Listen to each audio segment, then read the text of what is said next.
Hello दोस्तों, ये इस ड्रामे की हिंदी एक्सप्लेनेशन का पार्ट 4 है। अगर आपको मेरा वीडियो अच्छा लगे तो प्लीज मेरे चैनल को सब्सक्राइब कीजिए। तो ड्रामे की शुरुआत में हमें दिखाते हैं कि ये तीनों दोस्त बैठी होती हैं अपनी प्लेस पर। तभी वहाँ पर सुनपाई आता है और ये तीनों से गुड मॉर्निंग बोलती है, लेकिन इस बार सुनपाई ते से गुड मॉर्निंग नहीं बोलता, जो कि वो हमेशा करता था, क्योंकि लास्ट टाइम उसने ते को जुन के साथ देखा था, इसलिए। अब यह सारी बात वह अपनी दोनों फ्रेंड्स को बताती है। अब ये दोनों ही ते पर नाराज होती हैं और उससे बोलती हैं, तुम्हारा उस लड़के के साथ आखिर क्या रिलेशन है? तो वह बोलती, तुम लोग मुझे गलत समझ रही हो, मैं तुम्हें बताती हूँ आखिर बात क्या है। फिर वह उसे सारी बात बताती है। तो फिर वह बोलती है, आखिर तुमने नाम्बा की बात मानी ही क्यों? और अब वह अपनी दोनों दोस्तों से बोलती है कि प्लीज मेरी कुछ मदद करो, लेकिन वह दोनों उससे बोलती है कि तुमसे गलती हुई है और तुमने हमारी फ्रेंडशिप का रूल तोड़ा है, तो अब कुछ नहीं हो सकता। अब नेक्स्ट सीन में हमें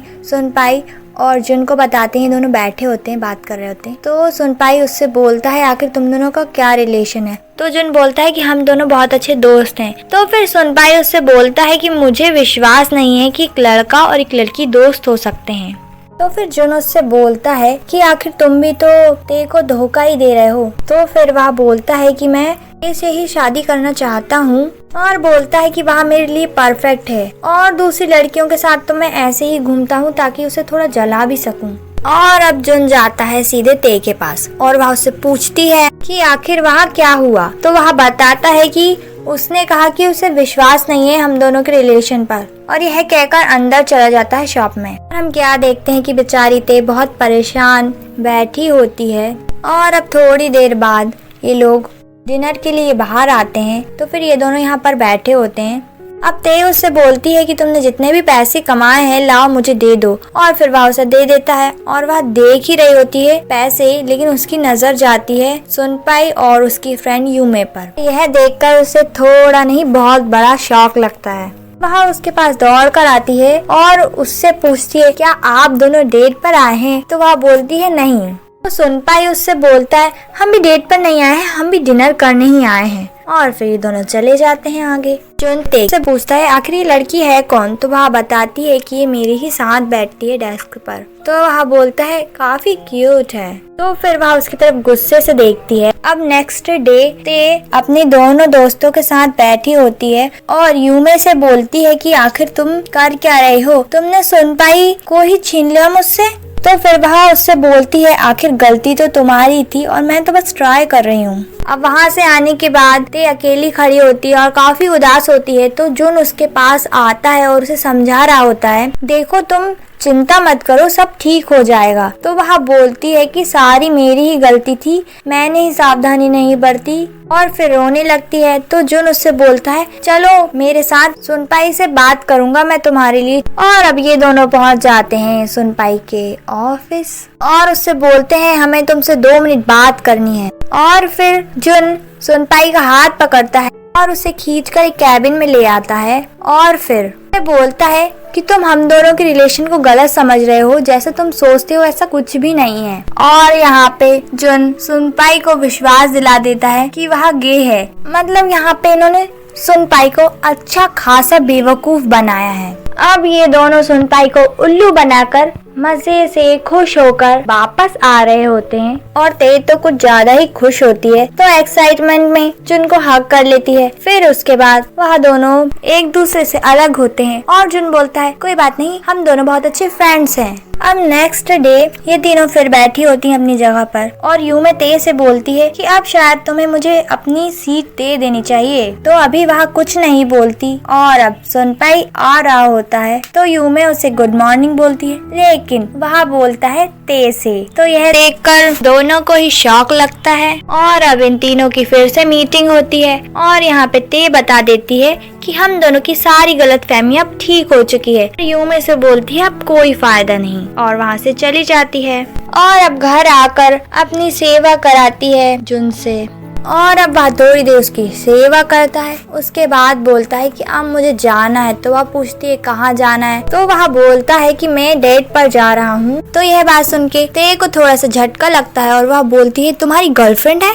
तो वह बोलता है, क्यों नहीं हो सकती, और यह कहकर चला जाता है। और ते सोचती है अजीब ही पसंद है वो लड़की की। अब अगले दिन ये लोग नांबा की शॉप पर होते हैं और ते बात कर रहे होते हैं अपने फ्यूचर के बारे में कि कैसा होगा। तो नांबा उससे बोलती है शुरू में तो सब बहुत अच्छा लगता है, लेकिन जब तुम्हारे बच्चे हो जाएंगे तब तुम्हें समझ में आएगा कि लाइफ कितनी कठिन होती है। अब ये दोनों ही इस बारे में बात करते हुए आ रहे होते हैं और ते काफी परेशान होती है अपने फ्यूचर को लेकर। तो जुन उससे बोलता है तुम्हें चिंता करने की क्या जरूरत है, मैं तो हूँ तुम्हारे पास, मैं ख्याल रखूंगा तुम्हारे बच्चों का। तो फिर वह उसे ध्यान से देखती है और उसके पेट में एक मुक्का मारती है और फिर मुस्कुराती है और वहाँ से चली जाती है। और अब हम क्या देखते हैं कि जुन उसकी गर्लफ्रेंड के साथ आ रहा होता है और इस तरफ से ते भी सुनपाई के साथ आ रही होती है। अब इन तीनों को ही शौक लगता है एक दूसरे को देखकर। अब ये चारों ही रेस्टोरेंट में बैठे होते हैं और सुनपाई इन दोनों को ही घूर कर देख रहा होता है और ते उसे समझाने की कोशिश कर रही होती है कि तुम गलत समझ रहे हो, लेकिन सुनपाई को उसकी बात पर भरोसा नहीं होता और जुन को भी कुछ समझ नहीं आ रहा होता कि वह क्या करे। और फिर वह सडनली उसकी गर्लफ्रेंड को किस कर लेता है, जिससे देखकर सुनपाई और ते दोनों को ही शौक लगता है। अब नेक्स्ट सीन में हमें दिखाते हैं कि सुनपाई और ते बैठे होते हैं रेस्टोरेंट में और सुनपाई उससे माफी मांग रहा होता है उसने जितनी भी गलती की है उसके लिए, और उसे रिंग देता है प्रपोजल के रूप में, जिसे देखकर ते काफी खुश होती है। और अब ये दोनों बाहर आ जाते हैं और सुनपाई ते के पास आ रहा होता है तो फिर उसे जुन का चेहरा दिखता है और वह पीछे हट जाती है और फिर वहाँ से भाग जाती है और फिर एक जगह खड़ी होकर रो रही होती है। अब उसके पास जुन आता है और उससे बोलता है अरे तुम रो क्यों रही हो, अच्छा ये खुशी के आंसू हैं। तो फिर वह उसे एक चांटा मारती है और उससे बोलती है नहीं मैं इसलिए रो रही हूँ क्योंकि तुम मरने वाले हो। फिर उसे खींचती है और ब्रिज पे से धक्का देने की कोशिश करती है और वह चिल्ला रहा होता है प्लीज मत करो, नहीं तो मैं सच में मर जाऊंगा। अब नेक्स्ट डे ते अपनी दोनों फ्रेंड्स को रिंग दिखाती है, वह दोनों उसके लिए काफी खुश होती है, लेकिन फिर उसे वही बात याद आ जाती है कि उसे जो उनका चेहरा दिखाई दिया था। तो यह परेशानी उसकी दोनों दोस्त देख लेती है और अब ये तीनों बैठी होती हैं और बात करी होती हैं इसी बारे में। तभी वहाँ पे फिर जुन आ जाता है और फिर ते इन दोनों से इसका इंट्रोडक्शन कराती है। अब ये दोनों वहाँ से आ रहे होते हैं तो ते क्या देखती है सुनपाई को एक दूसरी लड़की के साथ और वह इस बार सतर्क हो जाती है और जुन का हाथ पकड़कर उसे खींचकर एक तरफ ले जाती है। तो जुन उससे बोलता है ये फिर से, इस बार तो मैं इसे नहीं छोड़ूंगा। तो वह उसे रोकती है और उसे बोलती है सारी गलती मेरी ही है, तुम कहीं मत जाओ। अब ये दोनों ही नांबा की शॉप पर पहुंचते हैं, वहाँ पर उन्हें कोई नहीं दिखा तो फिर ये लोग अंदर आते हैं तो यह दोनों क्या देखते हैं कि रेका उसके बॉयफ्रेंड को मार रही है। फिर ये दोनों जाते हैं उसे बचाने के लिए और उससे बोलते हैं कि तुम क्या कर रही हो। वह बोलती है कि इसी की गलती है सारी। तो जुन उससे बोलता है तुमने क्या किया है। नांबा बोलती है ये बात मेरे और मेरे बच्चे के बारे में है। तो वह बोलती है कि मैंने मेरे बच्चे की बॉडी पर कुछ निशान देखे थे जिसकी रिपोर्ट मैंने चाइल्ड काउंसलेशन सेंटर में की थी और मैंने मेरे बेटे से पूछा था कि ये तुम्हारे साथ किसने किया है। तो जुन उसके बॉयफ्रेंड से बोलता है ये सब झूठ है ना, सच बताओ। अब वह जुन को धक्का देता है और खड़ा होकर बोलता है नांबा से कि तुम अपने बच्चे को उसके फादर से मिलने क्यों नहीं देती और अच्छी माँ होने का इतना दिखावा क्यों करती हो। मैं जानता हूँ तुम्हारी सच्चाई पूरी, तुम बस अपने बच्चे के दिमाग में भ्रम भर रही हो कि उसके फादर गलत हैं। सच तो यह है कि तुम बुरी माँ हो और तुम बस जीतना चाहती हो अपने पति से। और फिर अपने बचपन की बात बताता है कि जब मैं छोटा था तब मेरी माँ ने कहा था कि मेरे फादर अच्छे नहीं हैं और मैं उनकी बात पर विश्वास करता गया, पर मेरे मन में कहीं ना कहीं ऐसा था कि शायद मेरे डैड अच्छे होंगे।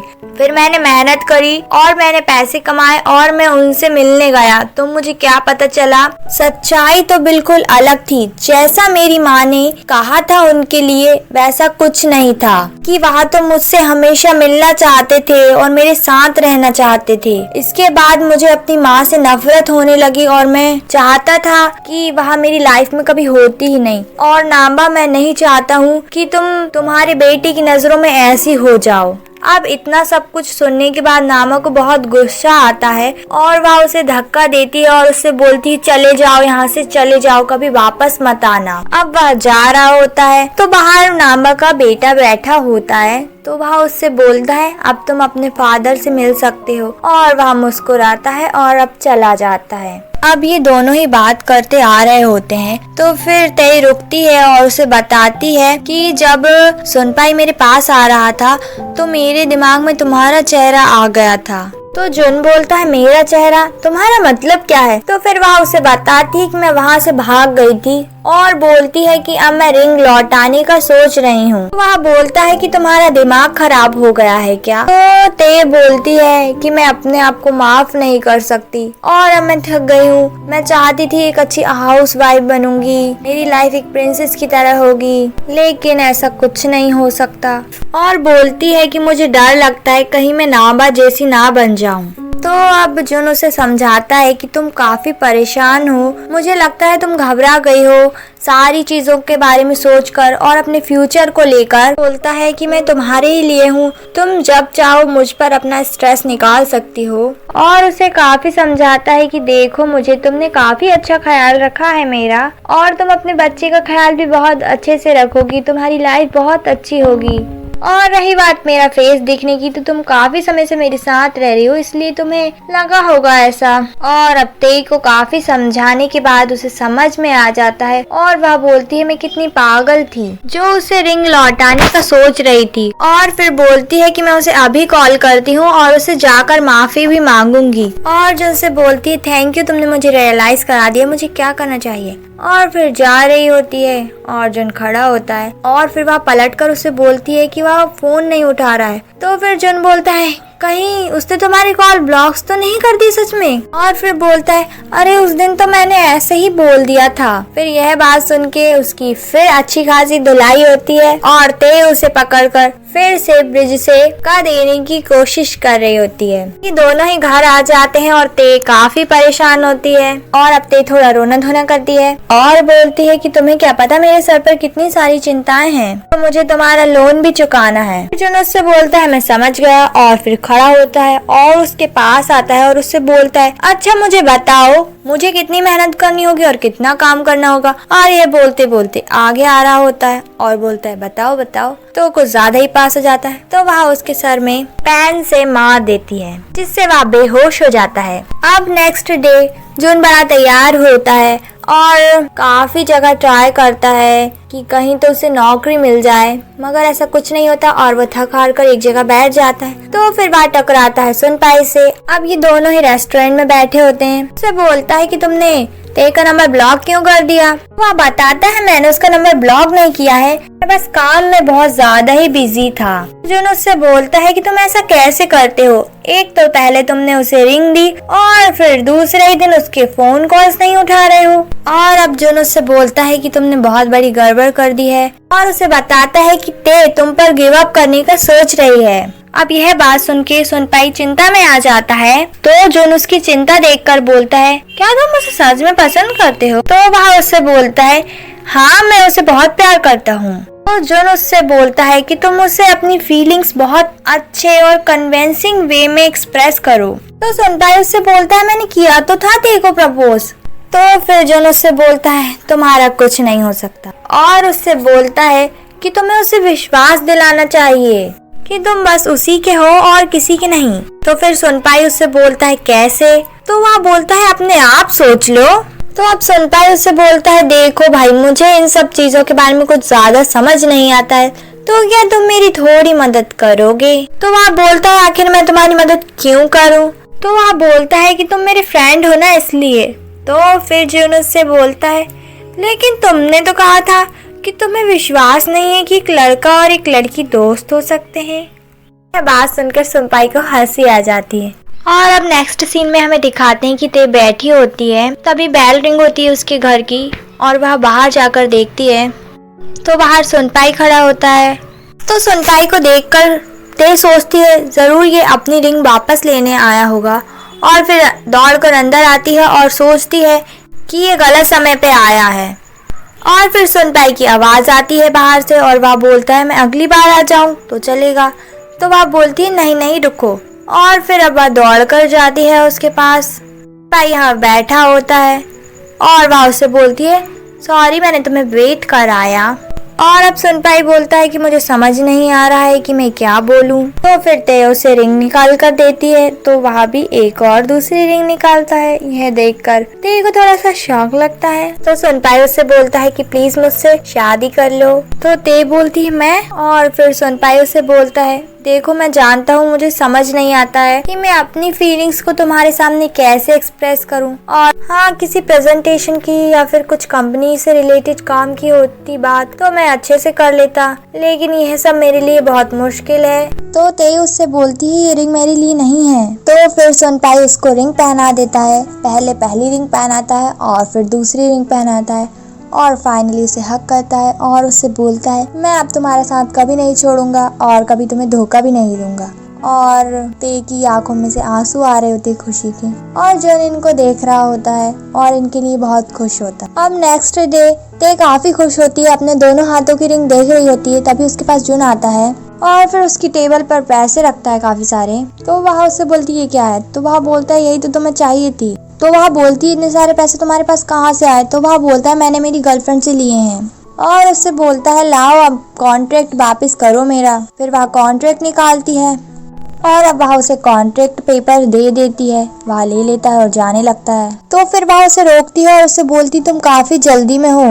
तो फिर वह बोलता है तुम क्या बोल रहे हो, वैसे भी मैं तुम्हारा कोई बॉयफ्रेंड तो हूँ नहीं जो तुम्हारी 24 घंटे सेवा में रहूंगा, इसलिए मैं जा रहा हूँ। तो वह बोलती है तुम क्या बोल रहे हो, कचरे के ढेर, अपनी गर्लफ्रेंड से पैसे लेने वाले। और फिर उसे पिलो फेंक कर मारती है और उससे बोलती है चले जाओ यहाँ से। तो फिर वह बोलता है अगर तुम नहीं बोलती तो भी मैं जाता, और फिर उसे रोकती है। तो वह बोलता है मुझे तुम्हारी दया की जरूरत नहीं है। तो फिर वह उससे बोलती है रुको जरा देख तो लेने दो मुझे तुम असली पैसे लाए भी हो कि नहीं। तो फिर जुन बोलता है अच्छा तुम्हारा ये मतलब था। अब नेक्स्ट सीन में हमें दिखाते हैं कि ये यहाँ पे बार में काम कर रहा होता है नामा का लर्न वाला बॉयफ्रेंड, और नामा भी काफी रेडी होकर तैयार होकर यहाँ पर आती है और अब उसके पास आती है और उसे बताती है कि उसने अपने बेटे को उसके पति के पास छोड़ दिया है। मैं वैसे उसे अपना बच्चा देना नहीं चाहती थी, लेकिन अब मेरे मन पर से एक बोझ हट गया है। तो फिर वह उससे पूछता है कि अब तुम्हारा हस्बैंड कैसा है और उसने तुमसे क्या कहा। तो वह बोलती है कि उसने मुझे थैंक यू बोला। और फिर वह उससे पूछता है कि फिर तुमने अपने बेटे से क्या कहा। तो वह बोलती है कि मैंने उससे कहा कि मैं तुम्हारे पास आ रही हूँ तुमसे मिलने के लिए, और मेरे बेटे ने मुझसे कहा कि मम्मा मैं आपसे बहुत ही जल्दी मिलूंगा और आप बहुत ही प्रीटी लग रही हैं। तो वह उससे बोलता है कि तुम सच में बहुत प्रीटी लग रही हो। तो नामा बोलती है अब सब ठीक है और अब मैं अपनी लाइफ अच्छे से जी सकती हूँ, और काफी खुश होती है। और हमें नेक्स्ट सीन में क्या दिखाते हैं कि ते एक बुटीक के सामने खड़ी होती है और एक ब्यूटीफुल सा गाउन देख रही होती है और सोचती है कि मैं अपनी मैरिज में यही गाउन पहनूंगी। अब स्टोरी 1 साल आगे जाती है। नाम्बा ते से मिलने आई होती है उसके घर पर और उससे बोलती है तुम्हारा घर काफी अच्छा है। और हम क्या देखते हैं कि ते प्रेग्नेंट है और ते उससे बोलती है कि सुनपाई यहाँ पर नहीं है, वहाँ बाहर गया है काम पर, मुझे इस तरह अकेला छोड़कर, और काफी परेशान होती है। तो नाम्बा उससे बोलती है कि तुम्हें अपने स्ट्रेस को थोड़ा कम करना चाहिए, और नाम्बा उससे बोलती है अब तुम्हें इलीगल वेबसाइट से एक और बाय करना चाहिए। तो वह बोलती है नहीं, वैसे भी ये मेरी प्रेगनेंसी का लास्ट मंथ है, मैं अभी कुछ चीज हैंडल नहीं कर सकती। तो फिर नाम्बा उससे बोलती है रुको मुझे जरा देखने दो कि जुन है कि नहीं यहाँ पर वेबसाइट में। वैसे भी उस गधे ने अपनी गर्लफ्रेंड से पैसे लिए थे, क्या पता कहाँ पर होगा। और फिर वह लोग चेक करती हैं तो उन्हें जुन वहाँ पर दिख जाता है। और अब ते ऑर्डर करती है और पार्सल खोलती है। जुन उसे ध्यान से देखता है, अरे मैं ये कहाँ पर आ गया। और अब ते उससे बोलती है कि मुझे सारा सच पता चल गया है, तुमने अपनी गर्लफ्रेंड से पैसे नहीं लिए थे और तुम उससे भागना चाहते थे क्योंकि तुम्हें अपनी फीलिंग्स रियलाइज हो गई थी मेरे लिए, और तुम मुझे सुनपाई के साथ खुश नहीं देख सकते थे। तो फिर वह मानने से इनकार करता है। तो वह बोलती है कि मुझे सच सच बताओ जल्दी, कचरे के ढेर। तो ते की धमकी भरी बातें सुनकर जुन उससे बोलता है हाँ तुम सही बोल रही हो, और उससे बोलता है कि ये मेरे लिए सच में बहुत ही कठिन था, तुम्हारी जैसी इतनी प्यारी लड़की को छोड़कर जाना, जिसे मैं शुरुआत से ही कहीं ना कहीं पसंद करता था, इसलिए मैं वहाँ से भाग गया। तो ते उससे बोलती है कि तुम मेरी थोड़ी और तारीफ करो, मुझे बहुत ही अच्छा लगेगा। तुम्हें पता है मैं कितनी चिड़चिड़ी हो गई थी। तो जून उससे बोलता है वैसे तुम इस अवतार में भी बहुत ही प्यारी लग रही हो, और उससे बोलता है क्या मैं तुम्हारी एक प्यारी सी पिक्चर क्लिक करूं? तो वह बोलती है नहीं बस हो गया, बस बहुत है। तो फिर वह उसका कॉलर पकड़ लेती है और समझ जाती है कि उसके कहने का क्या मतलब था। वह उसे थोड़ी मोटी बोल रहा था और एकदम से उसके पेट में दर्द होता है और फिर जो उसे बिठालता है और उसका फोन उठाता है और उसको समझ नहीं आता। वह कहता है क्या तुम्हारे हस्बैंड को कॉल लगाऊं या फिर एम्बुलेंस को? तो वह बोलती है अभी मुझे बहुत पेन हो रहा है, तो सब तुम्हारे ऊपर है, और उसे एक लात भी मारती है। तो वह बोलता है अच्छा ठीक है मैं समझ गया। तो वह बोलती है क्या समझ गया, मुझे कितना दर्द हो रहा है, और फिर उसे एक के बाद एक किक मारती है और फिर हंसने लगती है और उससे बोलती है तुम्हारा घर में स्वागत है। और जुन भी बोलता है मैं घर आ गया। और ये ड्रामा यहीं पर एंड होता है।